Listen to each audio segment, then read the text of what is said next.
শুভ বিকালবেলা।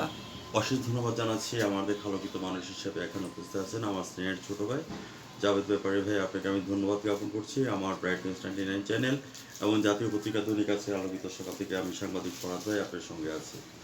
প্রথমে জাভেদ ব্যাপারী ভাই, আমি আপনার কাছে জানতে চাচ্ছি আপনাদের এই ব্যবসা প্রতিষ্ঠানটা আছে কত বছর হয়েছে? জি, প্রথমে আমি সবাইকে সালাম জানাই, আসসালামু আলাইকুম। এই ব্যবসা প্রতিষ্ঠানগুলোতে এটা আমার আব্বারই রাইট। অনেক মানে হ্যাঁ, ইউ আর অনেক দ্য পুরাতন, সেকেন্ড যেমন জেনারেশন। সেকেন্ড জেনারেশন, মানে আমার বাবাকে আমি দেখাশোনা করি এই 26-27 বছর হবে। আমরা যদি কালু কাকা এবং জাভেদ ভাই সম্পর্কে বলি তাহলে বলবো যে জাভেদ ভাই was not built in a day. Javed ভাই কিন্তু একদিনে তৈরি হয় না, হাঁটি পাপা করে কিন্তু 30 বছর পার করে দিয়েছে। এই জন্য আমার চ্যানেলের পক্ষ থেকে আমি সাংবাদিক ফরাদ ভাই আপনাকে আমি ধন্যবাদ জ্ঞাপন করছি। আপনাদেরকেও ধন্যবাদ সবাইকে। আমি সাংবাদিক ফরাদ ভাই আপনার কাছে জানতে চাচ্ছি স্নেহের ছোট ভাই আমাদের জাভেদ ভাই। জাভেদ ভাই, আপনাদের বর্তমানে ব্যবসা বাণিজ্য সিচুয়েশন কেমন যাচ্ছে কথাটা সরাসরি আমাদের চ্যানেলে তুলে ধরবেন। আমি সাংবাদিক ফরাদ ভাই আপনার সঙ্গে আছি। আসলে সত্যি কথা বলতে আমাদের ব্যবসা বাণিজ্য মানে রিসেন্টলি আর কি, যেমন বলতে গেলে সরকার পতনের পর 5ই আগস্টের পরবর্তী এখন যে বর্তমান সময়ে মানে সাধারণত আমাদের স্ক্র্যাপ ব্যবসা এটা না, মানে ভাঙারি বিজনেস ব্যতীত মানে মিডল যত ব্যবসায়ী আছে এরা সবাই একটু বর্তমানে কষ্ট করতেছে, ঠিক আছে? কারণ এই মালের দাম ওঠা নামা, তারপরে লেনদেন, যেমন আমাদের এটা হলো কাঁচামাল, এটা দিয়ে পাকা মাল তৈরি হয়, রড বা অ্যাঙ্গেল ফ্ল্যাট বা এগুলা যে মানে স্টিল জাতীয় যত মাল আছে তৈরি হয়, এগুলার চাহিদাও কিন্তু এখন অতটা নাই, দেশে কাজ নাই, কাজকর্ম নাই, এক কথা আর কি, মানে হ্যাঁ একদম নড়বড়ে অবস্থা, মানে টাকা পয়সা অনেক লস। অনেক আমাদের এক ব্যবসায়ী আছে এই সেম ব্যবসা করতো, তো উনি মাসে 4-5 গাড়ি মাল দিত, ধরেন 20-30 লাখ টাকা বিজনেস করতো।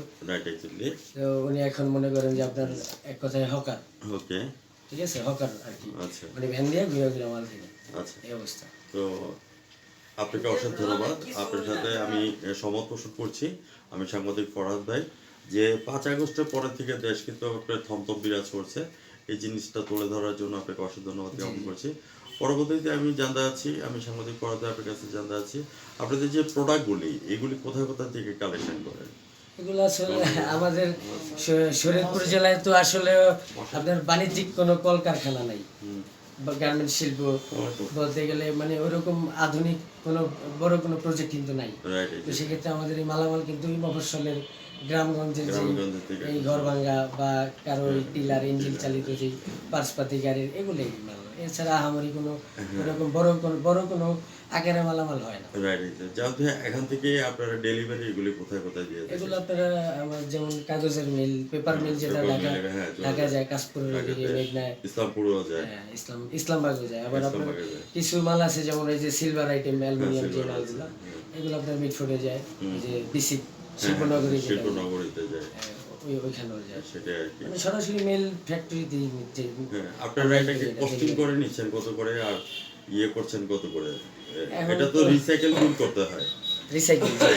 এখন অবশ্য কি, আগে তো এই ব্যবসা ভাঙারির ব্যবসা কিন্তু আগে সবাই করতো না, এটা তো নোংরা বা ময়লা আবর্জনা হিসেবে অনেকে ঘৃণা করতো বা এটাকে মানে অতটা গুরুত্ব দিত না, ঠিক আছে? এখন এই বিজনেসটা অনেক বড় আকারে দাঁড়াইছে, যেমন যে বোঝে না বোঝে, টাকা পয়সা যার অল্প কিছু আছে বেশি আছে, সবাই এটার প্রতি একটু মানে।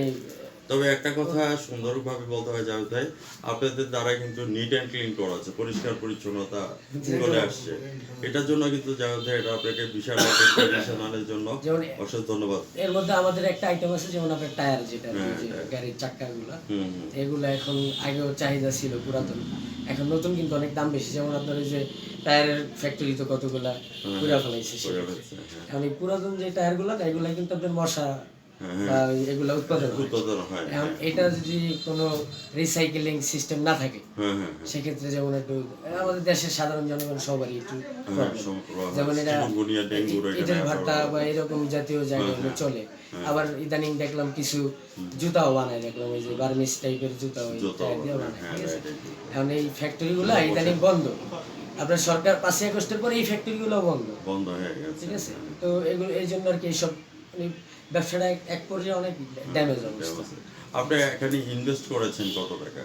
ইনভেস্ট ধরেন আনুমানিক আমাদের এভারেজ 30-40 লাখ এরকম। তা তো হবে যে এটা 30 বছরের একটা প্রতিষ্ঠান। আপনাকে অসংখ্য এখানে ধন্যবাদ। এবং অনেক loss এখন হয়েছে। বিজয় দিবস যাচ্ছে আমাদের জি। 16 ডিসেম্বর। বিজয় তো মাস। এই বিজয় মাসের মধ্যে আপনাদের সেলটা সর্বোচ্চ কত হয়েছে? সর্বোচ্চ বলতে আজকে তো মাসের আপনার মেবি 19 তারিখ, হ্যাঁ। হয়তো এই 10 লাখ টাকার মতো। আগে আমার ধরেন 5 আগস্টের আগে আমার কারেন্সি ছিল আপনার প্রত্যেক মাসে এভারেজে মিনিমাম 30 লাখ, 35-40 লাখ ছিল। আর সেই কারেন্সি এখন ধরেন আমার 20 লাখে নেমেছি, 15, 16, 20, 18 এরকম আর কি, ঠিক আছে। আপনাকে অশেষ ধন্যবাদ জ্ঞাপন করছি ইন্টারভিউতে মূল কথাগুলি তুলে ধরার জন্য। আমি স্টাইল ছোট ভাই জাভেদ ব্যাপারী সাহেব, আমি আপনার কাছে জানতে চাচ্ছি what your next dream and next গোল, আগামী দিনের আপনাদের পরিকল্পনা এবং আপনাদের কি জানি বলা হয় নেক্সট ড্রিম অ্যান্ড নেক্সট গোল, স্বপ্নটা কি আছে আপনাদের?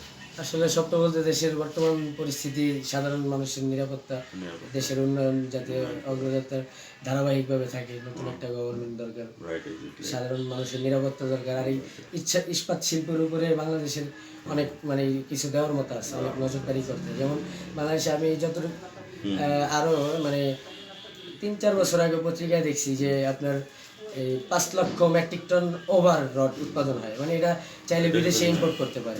তো সেই ক্ষেত্রে কিন্তু আমাদের দেশ এখন ওই রকম ভাবে নজরদারি করতে পারে না। আমার ভোট আমি দেবো, যাকে খুশি তাকে দেবো। আমাদের নতুন গভর্নমেন্ট যতক্ষণ পর্যন্ত না আসবে ততক্ষণ পর্যন্ত কিন্তু আমাদের একটা না চরিত্র আসবে না, সলিউশন সলিউশন হবে না। হইতেছে না। তারপরে মূল পয়েন্টটা এই সলিউশন হইতে হইতে ওই মনে হয় না যে নতুন কেউ আইসে এগুলা কইরা ফেলতে পারবে, বলবে, হ্যাঁ। ঠিক আছে। দেশের খুব সম্ভব পসিবল না। সাক্ষাৎকারের মধ্যে খুব একটা মোস্ট ইম্পর্টেন্ট কথা তুলে ধরেছেন জাভেদ ভাই, আপনাকে অশেষ ধন্যবাদ। ঠিক আছে। ভিউয়ার্স যারা আমার চ্যানেলের সামনে আছেন, আজ রাত 9:15 আপনারা জানেন ব্যাপারী বংশ, মজুমদার বংশ, সৈয়দ বংশ, এটা কিন্তু ব্যাক ট্র্যাডিশনাল। এটা আজকে থেকে নেয়, 100 বছর আগে থেকে কিন্তু আমাদের 100-150 বছর 100-150 বছর যখন হাইরোগ্লিফিক্স যুগ ছিল। তো আপনাকে আমি ধন্যবাদ জ্ঞাপন করছি। আজ রাত 9:15 আমাদের ব্র্যাক ইন্ডিয়ান চ্যানেল থেকে আপনার প্রামাণ্য চিত্র এবং সাক্ষাৎকারটা দেখে নেবেন। এবং জাতীয় পত্রিকা দৈনিক আজকে আলোকিত সকাল থেকে আমি সাংবাদিক পড়ার ভাই বিদায় রেখে আনছি। জাভেদ ভাই ভালো থাকেন, সুস্থ থাকেন, ধন্যবাদ। ঠিক আছে, ধন্যবাদ সবাইকে, আপনাদের সবাইকে। এত ব্যস্ততার মাঝখানে আপনাদেরকে একটু টাইম দিতে পারছি, আলহামদুলিল্লাহ। ভালো থাকবেন সবাই, দোয়া করবেন। একটু বসেন।